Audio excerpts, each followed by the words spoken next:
podcast day? Yep. Hey, what's up, phone lovers? Welcome to the Mobile Roar podcast for the week of October 3rd, 2014. I am Joe Fidua. And I am Christopher Chavez.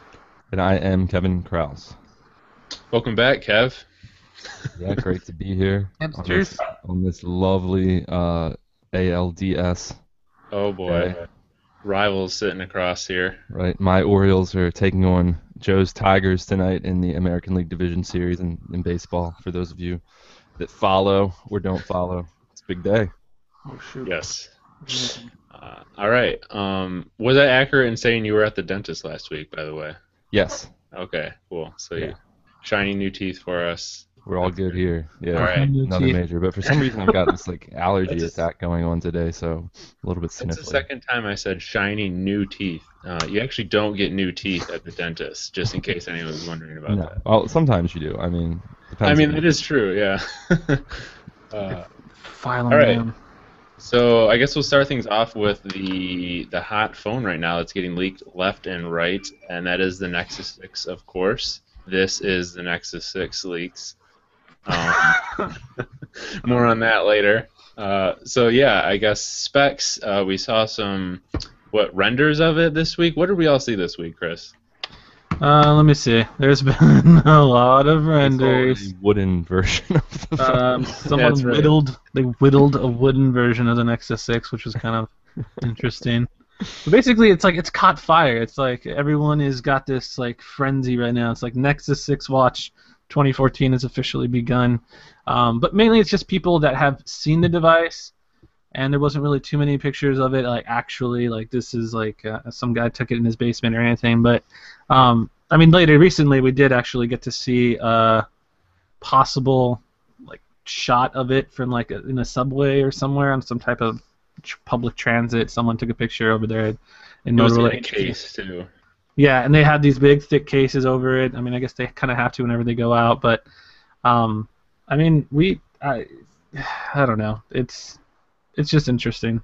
It happens on the eve of every popular phone, basically. Yeah. You reach critical mass of leaks, and then it gets announced. And then finally it gets announced. In last year with the Nexus 5, that was I don't know what happened there, but there wasn't even a press event. There was absolutely nothing because I sort of feel like Google maybe was behind schedule and was like, we have to release this by the deadline, October 31st, and because that kind of coincides with a yearly release schedule and whatnot. So I guess they did. They tried to tie it in with the Kit Kat and all that fun, but it didn't really quite work out. It just popped up on the on the website on Google Play Store out of nowhere, and it was very, very strange and kind of odd. And that was after numerous leaks.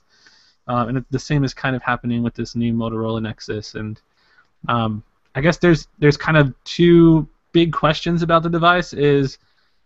I guess there's a couple questions. But one is, if Motorola is making this for Google, that means they'll have their own version, possibly. And that's typically what we see with the LG G2. There was the Nexus 5, which was a variant of that. And previously with the LG's the Nexus 4, that was basically a variant of the Optimus G.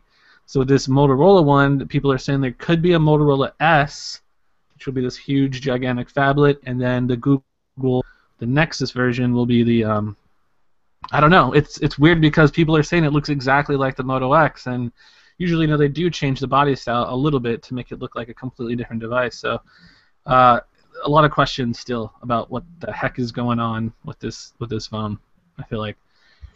Hopefully it stays that way. Hopefully we don't find everything out. What I'm hoping is that the one thing that turns out to not be true about the phone is the 6-inch display, because I don't know why they would go with a phablet for kind of the flagship Android phone. Definitely going to happen. Pretty much everyone has seen, like I said before, no one's really sure if these pictures we're seeing are a Nexus or if it's actually just the Motorola Moto S, because as you guys know, Motorola doesn't really put a skin on Android or anything, and it's pretty much a stock experience. And if they offered unlocked, they would call that the Pure Edition, which gets updates almost around the same time as Nexus devices. So it's still kind of up in the air. I guess there is going to be some type of Google Play Store variant. And again, people are saying maybe this was like a project. This was probably the Android Silver project that never was, that got shut down. But then now Motorola or Google's like, well, we'll just call it the Nexus, and who knows? A lot of really weird questions. But I mean, I did see it when I went to the Motorola event. There was people walking around with this gigantic, huge Motorola. It looked like, I thought it was the Moto X or Moto G or something, but it was just ginormous. Like this little midget guy was walking around, and he had this huge freaking phone, and it had a little black sticker covering the Motorola logo on the back and stuff. So it did look pretty much identical to all these renders that people are doing now. Every pretty much Android blog has their own renders, but I guess we'll talk about that a little bit later. But I mean, I guess one thing we kind of know for sure is that we're going to see it this month, right? Wouldn't you say? It will be this month. I mean, of course, nothing's concrete, but just keeping up with that yearly, device launch schedule, and it will be 6 inches.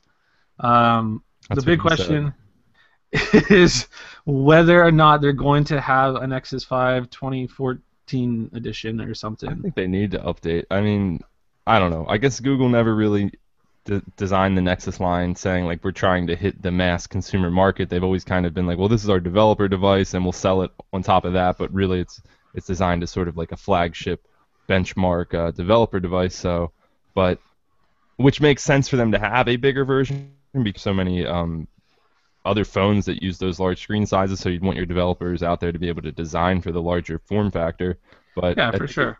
It would make sense too to have a 5-inch developer device also. I mean, I guess they still kind of have it, and they can still offer the Nexus 5 and maybe even drop the price to some ridiculously low level. And I think the Nexus 5 has aged really well. It's still the fastest Android device I've probably used, aside from the Moto X. But they can really just keep selling it, keep offering it like it does, right? They keep selling some of the old versions, just drop the price on them. I think that's probably the best route, because really, what can you do to improve the Nexus 5? I mean, it's already got a 1080p display. Maybe you can bump up the battery a little bit, add 3 gigs of RAM, a slightly newer Snapdragon processor, an 801 or something. I mean, it has an 800, so it's like, I don't know. I feel like there's really no real reason to update the Nexus 5 unless maybe they want to just want something to compete with the iPhone 6 possibly. But even then, I mean, I think the Nexus 5 is awesome, and they can compete on pricing, which is what Nexus line has always done. It's always had a slightly less build quality and all that stuff, and really, really good pricing, unlocked pricing. So if they just drop that phone to like 200, 250, that'd be awesome. We got a question here from Edgar Cervantes. Who's listeners of the show might know. Heard of that guy. Yeah, but this kind of goes off what Kevin was just saying about how Google has never really advertised this as a mainstream device or something. But he says the 5.92-inch display is kind of odd to me. Nexus devices have always been a way for Google to show the industry where Android is going. Does this mean Google really wants to take Android into this direction? And that's like what Kevin was saying too. It's a developer device, so what are they saying? They need developers to be building for bigger phones now? Like they're saying they need to have a phablet. Phablets are like, it's something that you need to cover. I mean, yeah, I mean, when Apple admits that you need a phablet, that's exactly pretty much the industry saying this is the new form factor. Yeah, it's a very good point. Samsung made it popular. Apple has one, and you can't just ignore it and not have some kind of 6-inch phablet stock Android Nexus device. I mean, it's what people have been clamoring for the longest while there. I thought maybe we would see a Note 4 Google Play Edition or Note 3 Google Play Edition. Which would have been really cool, but I mean, Samsung, I mean, they had that little S Pen that goes in there and stuff, so it wouldn't really like work that well. But so this is kind of Google's way of having their stock Android phablet, and it needs to be done. Yeah. All right, so I guess on the same note though, my other thing is, so the Nexus 6 is kind of rumored for this month, and we've heard rumors a little bit of maybe Google having an event this month, in the middle of the month, to launch Android L, and they would maybe have the Nexus 6 or even the Nexus 9. I mean, does that still seem like what we're on track to having some sort of event, or do you think they will just kind of slip it out there? If it all works out, that's the thing with Google, is that they don't have a pattern. So like really, I mean, for some stuff they were trying to do events, and then a hurricane came and it canceled all those plans. And it seems like every year there was always something that kind of messed with that. So they haven't really developed a pattern yet. The Nexus line is still very new, and the way they work things with it is still always changing and evolving. So it's hard to really peg anything down with them. But I mean, do you at least think that we're still in line for it, or that we still got a larger Nexus line update with multiple Nexus devices over the next couple of months? That's a very good question. I think there's a good possibility they could announce the Nexus 6 and then have the Nexus 9 as well during the same event. I don't see why they wouldn't, but like last year, what was it? The Nexus 7 2014 was announced in July at its own event, and then in October we had the Nexus 5. So, yeah, I don't know. It's possible, but I mean, now's the time to release all these products. You know, you've got the Christmas season approaching and all that. So, I mean, Google does have to move fast and react, because this year we didn't, like in July, there was no tablet announcement. People were expecting a Nexus 10 refresh. They were expecting maybe a Nexus 7 refresh or any of that stuff, but there wasn't. So I think we could see both devices announced on the same day and towards the end of October. I think the key here is the fact that they absolutely have to launch Android L soon, and they usually are not one to launch a device without, or launch a operating system update without a device to go along with it. So yeah, never. Yeah, they have to. So it's coming. Yeah, and Android L is so much more exciting to me, but I guess more on that a little bit later too. So our next big story this week is Motorola again. They've kind of been dominating the news lately, but they updated Motorola. Apple and Motorola. That's true. They sent an update to the Moto 360, and basically it fixes everything. What is it? I mean, it fixes its biggest problem. I wouldn't say it fixes everything, but the only reason people were hesitant on that. The battery life, right? I saw you tweet the other night about vastly improved battery life, right? Yeah, I mean, it was, for me, that's the thing though, for me it was always pretty good. I didn't really have any problems with it, and I talked about it in my review. Like, the first day or two was kind of a little bit weird. I thought it was going to be absolutely horrible after reading some reports, but that's just the whole ambient display thing. But after that, I mean, it was good. You were getting like 20 hours of battery life. You never really had to worry about it. You could take it off in the morning, and you'd have more than enough by the time you go to bed at night, no matter what time you go to bed. As long as you go to bed, you're good. Just make sure you go to bed. That's it. Now it's like a day and a half or so. I mean, it's like 30+ hours. People are getting like these crazy numbers, which is awesome. Which is, I mean, the more the better. So. Yeah, because before, like, what if the watch dies and you don't know what time it is, so you forget to go to bed, so and then you can't charge it? Should I go to bed? I don't know. I guess I'll just stay up. Yeah, I don't know what that is. But I guess the reason the battery got better, people are saying before it was dropping connection a lot and constantly searching for like Bluetooth with your phone, and if it's continually doing that, that's a killer for battery life right there. So it fixed the connection issues. Because people are like, well, how can they fix battery life with the software update? Well, there's actually a lot of ways you can do that. Yeah, fool. Yeah. Hey, but even if the battery life isn't great, I've always been still pretty impressed with how much they can pack into that little watch, and even with such a small battery cell, still get the battery life that they were even getting before. Yeah, so, I mean, it's always been pretty impressive. I mean, what do you expect when you got like a 300 milliamp hour battery? It can't last for like 10 weeks, you know? Tiny. Let me just put this out there too, because a lot of people, they always talk about how, I mean, if you leave, your Bluetooth on your phone and this and that, or you connect to like Bluetooth headphones, people think it's going to like drain a ton of extra battery. But if you have a tiny little 300 milliamp hour battery that can last 30+ hours being connected to Bluetooth, I mean, it's really not going to, it's pretty negligible, I think. Oh, yeah. Bluetooth low energy, which is what these new devices use, doesn't affect your battery hardly at all. Forget about it. Yeah. The other thing, though, is performance that they said it improved. Have you witnessed this at all, Chris?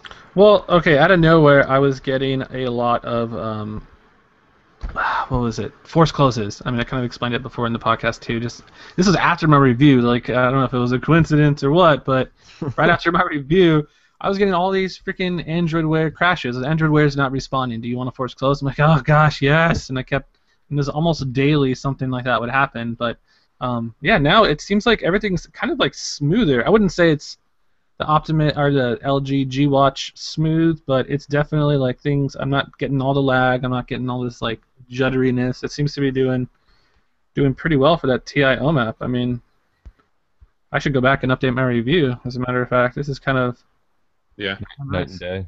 Yeah. Well, It's like they sent an army like in the night updates download and they send people over to replace the actual OMAP processor. yeah, you have a Qualcomm in there right now. It's funny because somebody literally was like, on one of our comments, one of our readers said, they were just like, well, unless the update somehow magically swapped out that TIO map for like a different processor, I don't even care. And I'm just like, yeah, that's funny. But I mean, it really almost feels that way. It feels like there was some little elves, Motorola elves, something. I wish, because I actually have one now too. Oh, look at you! Newsflash. I did not buy this though. I was given this. But the very first thing I did, in hindsight, I should not have. I installed the update right away because I was so excited. Like all the reports I was seeing about how battery life and performance was better. I wish I would have kind of played around with it a little bit first, and then did the update, and then seen if there was a difference. To compare, yeah. But for me, I've had it. When did I get this? A couple days ago, I guess. No, last week. Wait, what day is it? Thursday. Yes, this week. Oh my God, all the days. I got it on Monday. Sorry. But yeah, I have been fine on battery life. I've basically just been charging it every morning when I get up. So I use it from about 9 a.m. and then the next morning at like 8 a.m. it has like 20% left still. So that's pretty good. And of course, I've probably been using it a little bit more than I will after I, get used to having it. So yeah, not bad at all. Definitely not. That sounds pretty much what everyone else is getting. So accurate. All right, so moving on to some of our quick hits here. Android Lollipop confirmed, sort of, kind of. Google posted a birthday cake. Lollipop. And it had a lollipop on it. And I will admit, like, who puts lollipops on a birthday cake? That's not really something that you normally do. So it's kind of weird. Google's been a little bit trolly lately. Chris Yeah, they've been pointing out the other day. Yeah, because what was the other thing, Chris? You posted yesterday, like, 6 Nexus secrets or something. It was, and it was like so ridiculous. The worst part was that there was actually in the post that they posted, Google, on their support site, it was 7 secrets. So it wasn't even 6, but they're just doing it to troll people. And then later they updated it and they were like 6 plus bonus tip. It was like bonus tip. That's 7 tips. Then what are you talking about, you dummies? But they just wanted to put 6 Nexus 6, some kind of allude to it, or just all these leaks and stuff. I mean, they're having a good time with it, I guess. I mean, they're not Apple. I get it. They know everyone knows what's going on. Next is the next in a series of drama. Whatever, you have to put gate on the end of it. Gap Gate. Note 4. Everything's a gate these days. I like the with the bend. Gap. I like the new Benghazi. I thought was pretty good. Oh my gosh, I never saw that. I mean, this gap thing though is weird. Like, people are putting like their business card in the gap between the glass and the what do you call it, the body. That's actually a pretty significant gap. Yeah, the frame. It's actually that they've had that on every single Samsung phone. Every single Samsung phone for the longest time has had this stupid little frame that goes around it. It's so ugly and dumb, and they usually have these little gaps in it. And it's kind of what bothered me with the Galaxy S5, but I guess no one thought to stick a business card in there. Or maybe the Galaxy Note 4 is bigger because people are shoving like 4 in there and they're fisting it and getting crazy. I mean, the gap itself isn't a huge issue. It's like crud that'll get like stuck into your screen. Oh, it's just like it'll get so nasty. I can't do it. Yeah. So people thought it was a problem, and then Samsung came out and was just like, "Oh no, like we know about this. This isn't like anything bad. We even talk about it." And people were listing all the Samsung Nights. The hashtag Samsung Nights came out, and they were talking about how it's in the manual. You open the manual and it says like, oh, you will notice there's a little bit of separation between the frame and the display. Totally normal. It may get bigger over time, but that's just it's a cushion, a little extra cushion for the pushing, and they're just whatever. And it's the same stuff they've had since the Note 2, the Note 3. They've had it forever in that little instruction manual there, but it just makes it feel again like the phone is just really cheap. It makes it feel like it was just like any of their other Galaxies, and they just got a frame and just stuck it, a metal frame, and just stuck it on there, put a little bit of glue. There you go. There's your metal phone that you've been wanting. But yeah, is this what you wanted? This is what you wanted. And then next, stifle your laughter, guys. The OnePlus 2 is coming next year.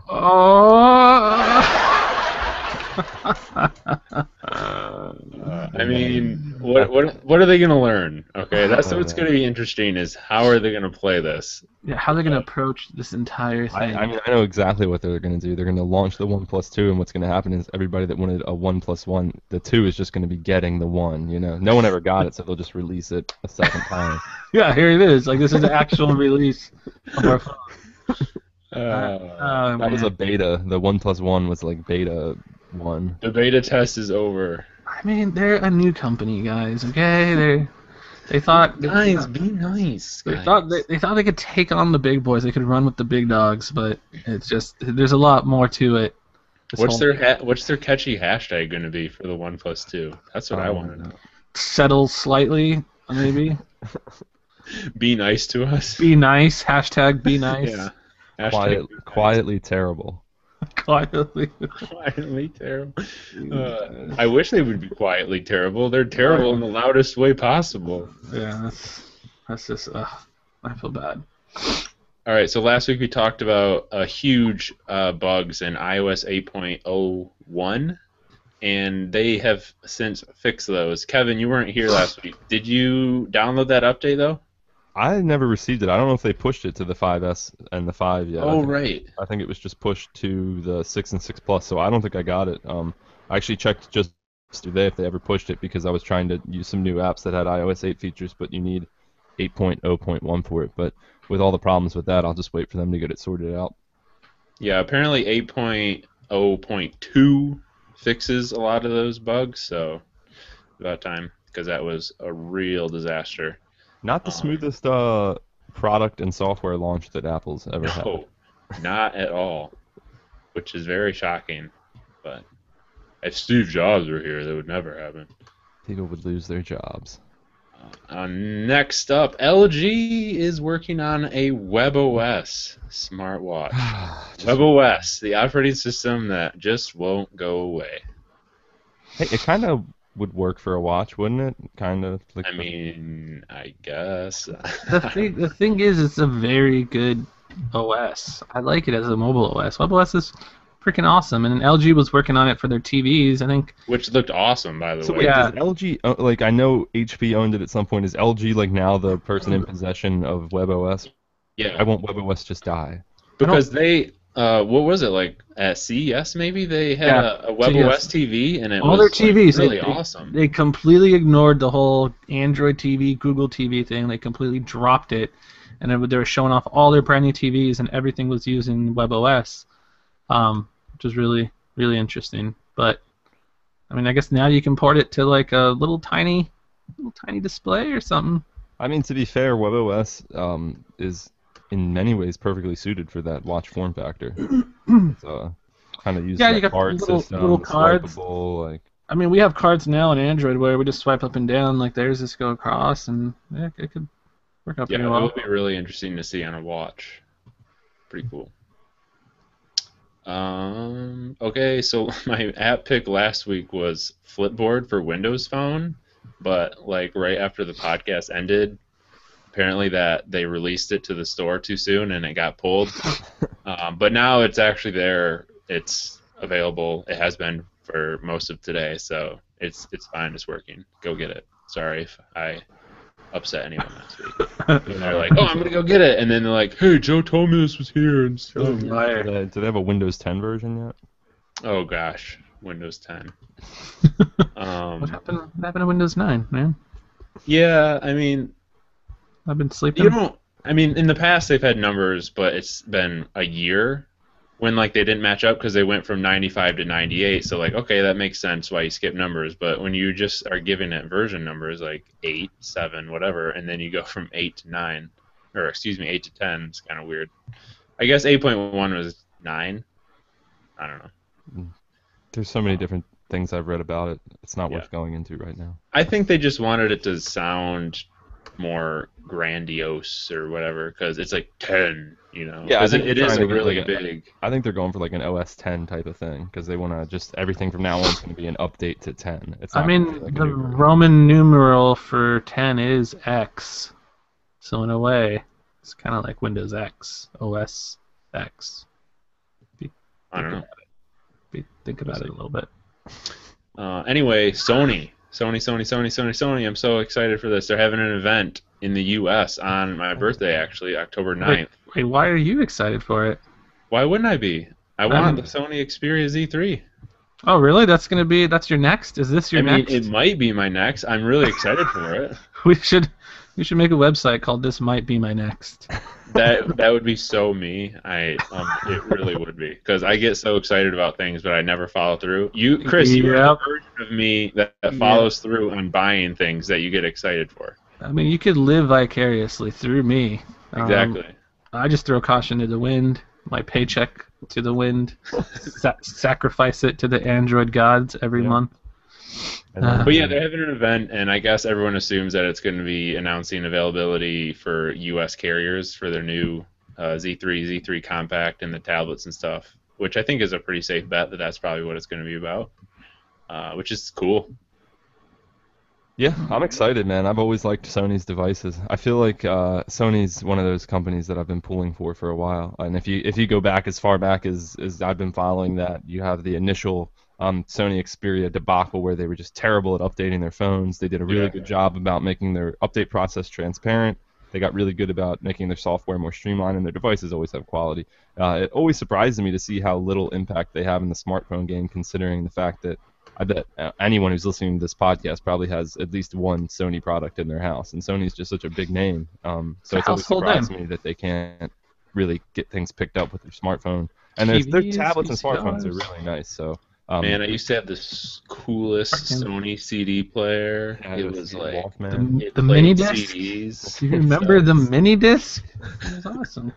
Hey, but I mean, I'm pulling for him. I actually just posted our monthly best phones yesterday. Put the new Z3 on there, and then on the radar. Gonna be posting the tablets later and the Z3 compacts in there. So I'm always pulling for them, always giving them props. So hopefully some U.S. users will get their hands on those devices soon. Yeah, I've been super excited too because I've noticed on Fandroid, just watching the comments whenever we post about these Sony Z3 series, a lot of people are excited too, and I think usually when we post about Sony, not so much, but I feel like for these ones, a lot of people are getting excited about them for whatever reason. Yeah, I think the compact is probably going to be my next phone, but then I got to figure out what I'm going to do with this Moto X that I just freaking bought and slapped wood on it. I mean, I think even more people would get excited about it though if they had like. Again, most people in the U.S. don't have the opportunity to check out one of these devices. I mean, at least we've had the luxury of going to events and holding them in our hands and dunking them in water and messing around with them. So, I mean, once you actually feel the quality of their devices, it's pretty night and day for me. I hope it does well for them because I want them to keep making phones and I want them to keep. They're the only OEM that's doing the whole small but very powerful smartphone thing right now. Other than, I guess, Apple, maybe Moto X, I guess you can kind of call it that, but the original Moto X, but come on, Sony. All right, and then our last two bits of quick news: HTC One Max 2 and HTC One M8i leaked. What is this i thing? Is that different from the camera? It's a One M8, but it just has. They finally ditched the 4 megapixel ultra pixel camera. For a traditional 13 megapixel shooter, so they're calling it the i. It still has like the One M8. My bad. But then again, I mean, it has the duo cameras, so it should be called eyes, plural. Eyes. Get that Z in there at the end. That's Eyes. branding right there. People love Z's. I+1. Like Tupac's "All Eyes on Me" album. Yeah. Oh, goodness. Tupac's These names, album though, is are alive. getting a bit obscene. HTC One MAI. Getting a little long there, HTC. It is, and they're so short, and like it just sounds like you're tagging in your phone or something. It's just really stupid. Imagine if you would just say that to someone who doesn't know anything about technology, saying the phrase HTC One MAI. It means nothing. Sounds like you're a quarterback at the line of scrimmage and you're about to snap the ball. HTC Omaha. MAI. It does. Yeah. That's funny. All right, so I guess we got that all wrapped up. Wins and fails of the week, Kevin. All right. Win number 1 is the Orioles crushing the Tigers tonight. That's going to happen. You're gonna be, if you're wrong, Kevin, because this comes out on Fridays and the game's gonna be over, so it's pretty risky there. Yeah, so Put some balls. but my tech-related, mobile-related win, kind of going back to my gushing about Sony, the underwater unboxing of the Xperia Z3 was pretty cool. I'm so cool. I am 100% on board with saying that unboxings are ridiculous, not worthwhile. I mean, it's kind of an outdated sort of trend. I don't see any value in an unboxing these days. But when you can do something cool with the unboxing, like doing it underwater, which actually showcases one of the features of the Z3, which is its waterproof capability, which isn't necessarily new. Sony's been doing this for a while, but yeah, just a really cool take on it. And actually, it wasn't even Sony. I guess it was Mobile Fun did the unboxing, but I'm sure Sony suggested they do it. But a very cool unboxing nonetheless. So that's the only time on this podcast you'll hear me call an unboxing cool. Well, that right there, I think, is something that Sony needs to use more to try to get into the U.S. Like, imagine if they did a commercial that was like completely underwater for the Z3. If they just released that out here, that would grab people's attention. People are like, what's this guy doing? He's underwater. It's going to destroy that phone. And then I mean, and here's what I'll say about the difference between Sony's approach to the underwater waterproofing and how in the U.S. we see underwater waterproof as a rugged thing, as like taking it in the ocean while you're surfing. But in Japan, it's a culture that has a lot more. They bathe a lot more. They read in the bath, so they want to have a device they can sit in the bathtub with and read a tablet. So is that really a thing? They bathe a lot more? I mean, that's my understanding. I mean, maybe I'm wrong. Maybe I'm being like anime. I always thought because they were so close to the ocean and they have to worry about tidal waves and stuff that's why every phone needs to be. It legitimately has something to do more with like being able to, you take a book in the bathtub and read it. And you can take a tablet in the bathtub, and they also, they have their wireless TV too, so you can take your tablet in the tub and watch. I guess I never made that connection. But I just think that the approach to why a device in Japan is waterproof is culturally different than we look at a waterproof device as a ruggedized, like no real practical reason for it other than to protect it. But whatever, it's still a cool unboxing nonetheless. Yeah.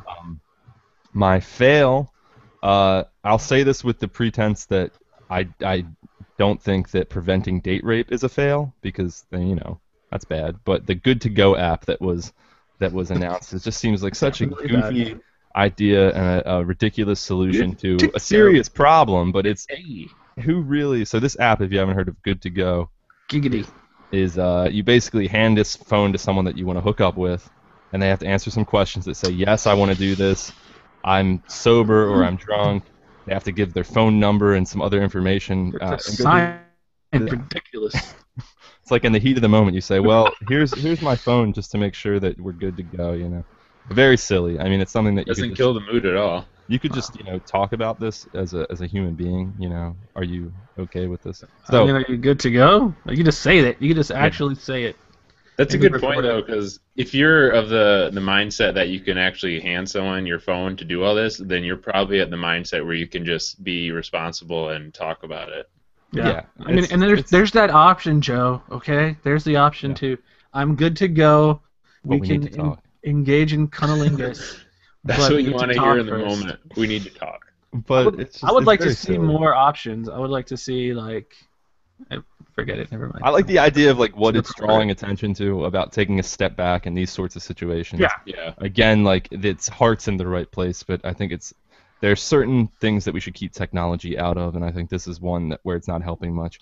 And I mean, the other thing is that it is collecting personal information, which not necessarily, which could be theoretically queried by law enforcement if comes up with allegations that someone wasn't good to go. I think that's kind of the point. It's kind of to protect. It's not really so much. I mean, it's kind of to protect you in case something ever happens where someone accuses you of date rape. You can say like, hey, you can just look into my app. You can see that she agreed to it. She signed off. I mean, yeah, it's like a waiver. It's like a waiver, basically. But the app explicitly states that a yes is a yes, but can always be changed to a no. So no matter what. So in other words, so even in the app, yes isn't good enough. So again, an app that's heart's in the right place. I think it's doing something good or attempting to do something good, but kind of a wonky way to go about it. So that's. Yeah. I would like to see the iOS version with like a fingerprint scanner. It keeps your fingerprints in there. Can we get like some Yo integration? Like, verify your identity. Yo. Hey, yo me if you're good to go. Are you good to go? Yow. To be even simpler, yeah. Yow. Yow. All right, my win of the week, I guess kind of two parts, both revolving around Cortana.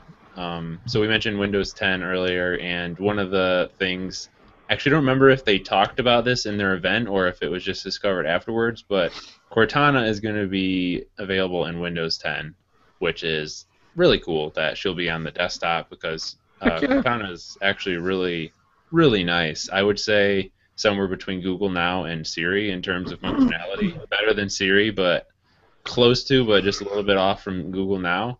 So having it on the desktop is awesome. And then one of the new features that Cortana just got actually is she'll tell you if your favorite artists are playing nearby now, which is neat if you like going to concerts and stuff. Yeah, that's cool. I've been seeing a ton of Cortana. I don't know if maybe it's just my Hulu Plus ads are tailored to me or whatever, but every single ad is a Cortana ad. And it's showing some Nokia phone up there, but it's like... Yeah, I've actually been noticing that on TV, too. Yeah, there are a lot on TV.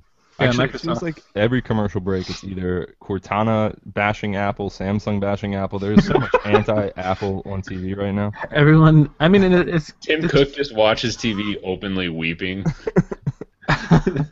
Stop it, guys. It's like, oh, my tablet's better than yours. Oh, my voice assistant's better than yours. Yeah. Like, all this crazy I mean, I stuff. think it's safe to say everyone has made a better product than Apple, but nobody can sell them like Apple. Yeah. That's the thing.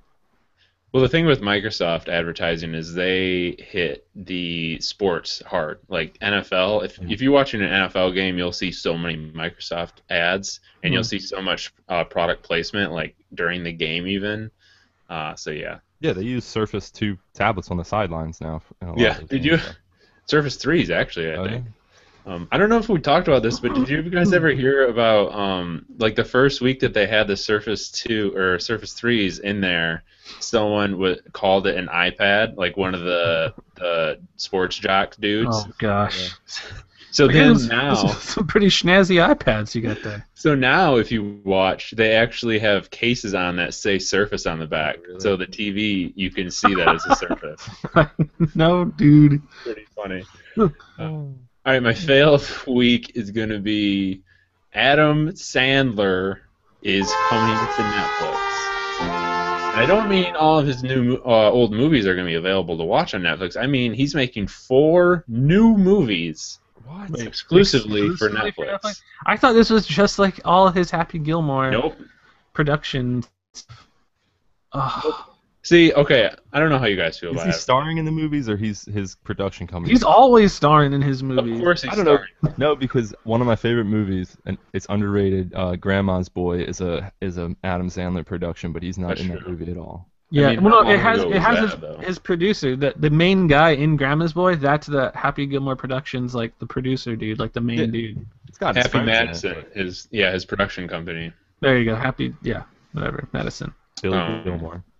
But yeah, I mean, I used to like Adam Sandler movies. There's a couple of his old ones that I still love, like Happy Gilmore and Billy Madison. But his new movies have been just really bad. Are they gonna have like Grown Ups 5? Yeah. Oh god. The thing about him though, The Verge said it so perfectly. They said Adam Sandler has become Billy Madison, like essentially his person in real life, because he does movies now just if it's easy. Like he's kind of lazy. like if you look at his last few movies that he's done, they've taken place in like crazy locations because he'll just use it as an excuse to take a free vacation. Like his latest one with Drew Barrymore was in like Africa, and I heard a story about how it was just like this standard movie, and he's like, "What about if we go to Africa?" So the shoot on location. So the movie's in Africa, and then there was like the other one of Drew Barrymore, which took place in Hawaii for some reason. It's like, hey, what if it's just in Hawaii? Yeah. So I mean, hey, Yeah, we're on to him. I think the world's on to him. We know what he's up to now.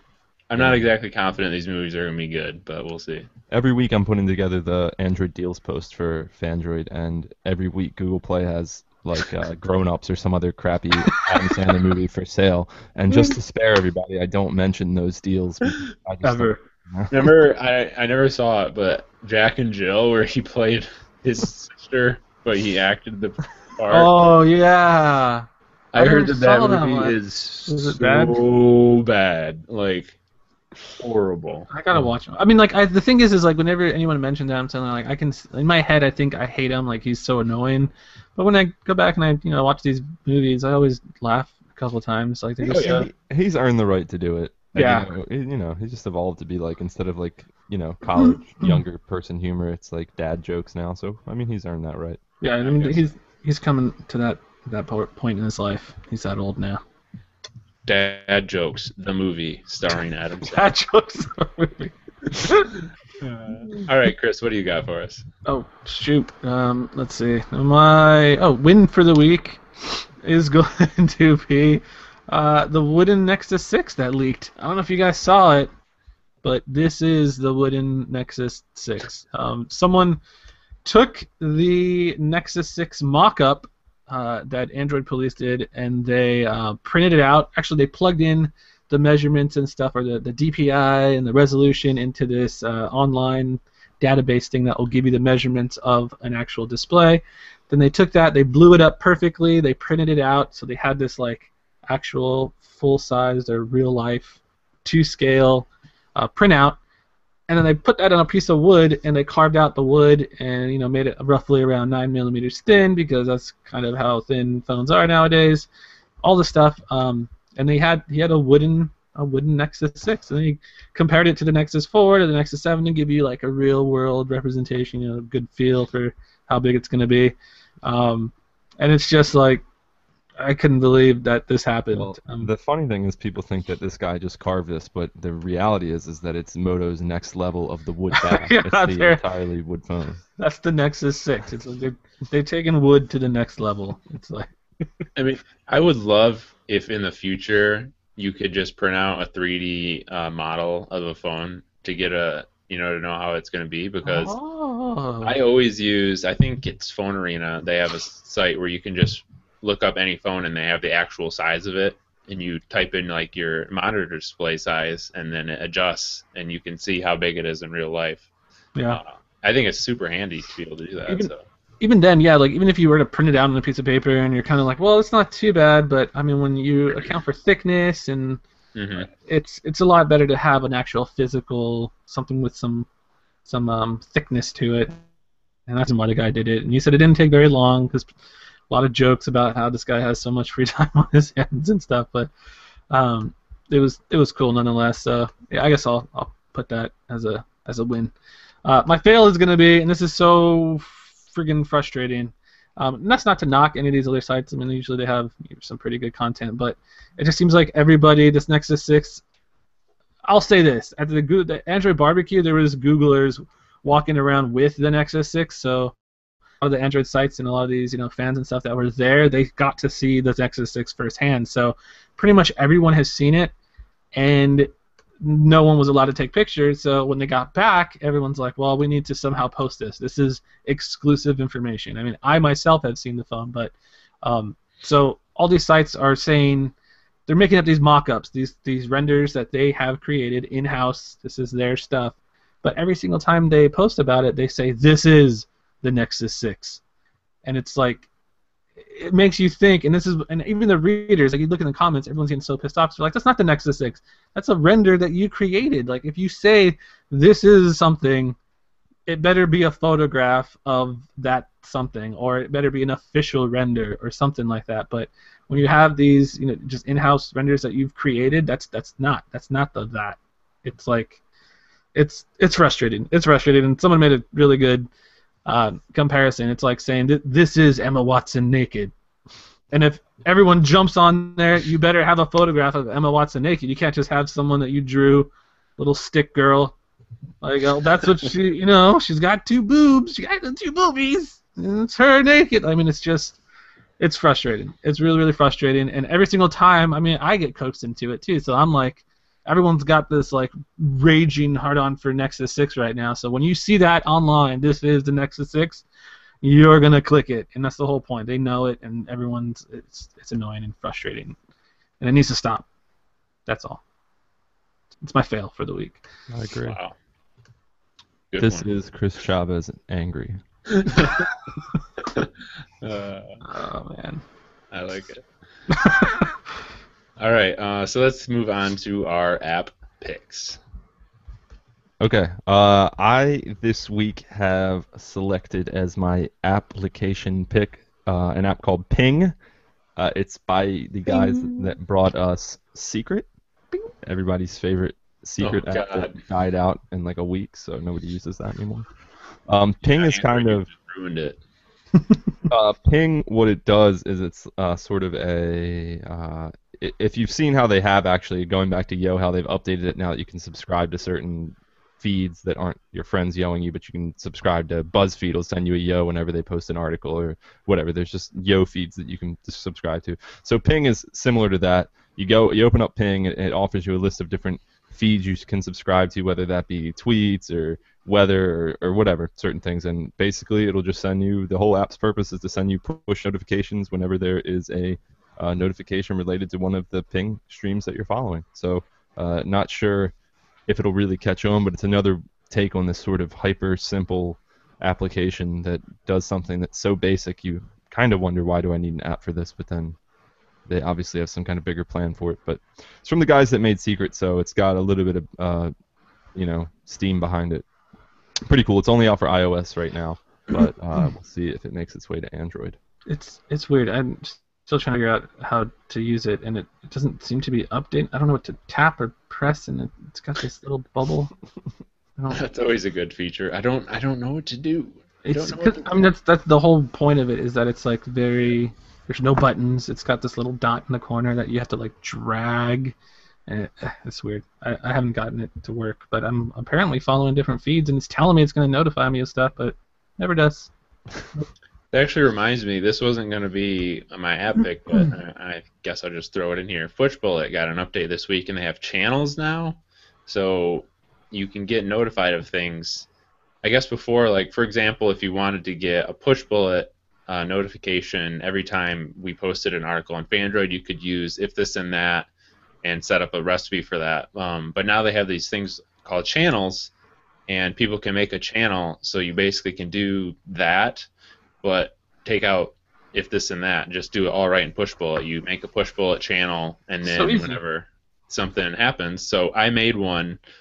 You can go and subscribe to these. One of them is featured by Pushbullet. If you want to get a push when we post Android wallpaper, you can subscribe to that, and then every time we post that during the weekend, it'll go to your phone, and then you can just download the wallpapers right from there. There's also one for every post from Fandroid if you wanted to get push for that. So pretty neat, and it cuts out something else that you need to do, setting up a recipe, and if this and that, you don't have to do that anymore. You can just do it all in one app. Very cool. It's awesome. So then my app pick was going to be Facer.